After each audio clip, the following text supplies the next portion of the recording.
good win for us against a quality ball club.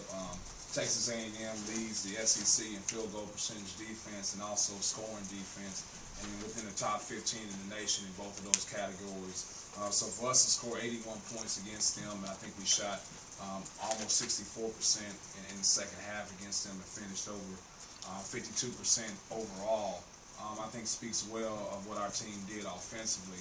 And I got to tell you this, I was really disappointed in our performance at Alabama, and more so, I had a suspicion that we didn't do the things we needed to do offensively as far as sharing the basketball and attacking the paint, and I went through and I statted every possession.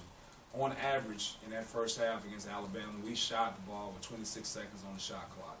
On average, in the second half, we shot the ball with 25 seconds on the shot clock in the second half. So that means we made Alabama play defense 9 and 10 seconds for the whole game. And then more importantly, we passed the ball less than 2 times each possession to each other.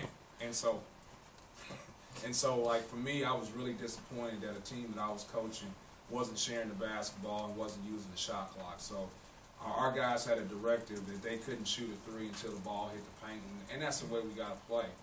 And we're going to play that way until they start shooting better. And if they want to shoot threes, then they need to get in the gym and shoot them.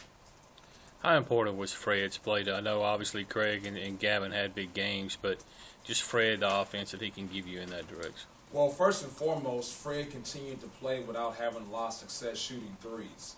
And Fred is a complete player, and he can be so much better than what he does. Sometimes he gets so wrapped up in what's going on with him offensively and with the three-point line that he doesn't play inspired basketball. And I thought he continued to play inspired basketball regardless of what was going on with him offensively.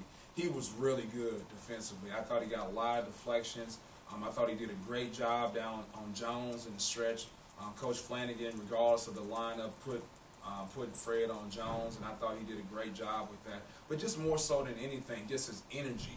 You know, Fred didn't drop his head at any point in time that whole game. He just continued to play with a lot of enthusiasm, and that's what we need out of Fred. Against that style of defense and how steady they are, the lack of I.J. Ready, Trevante stepped up and did a control, but he got a lot of help as well from Chicken and even Colin in moving the ball around. Yeah, I thought it was a good team effort, and I thought Jacoby did a good job of coming in there and playing well. And I was really concerned about, because Texas A&M just doesn't guard people who don't shoot.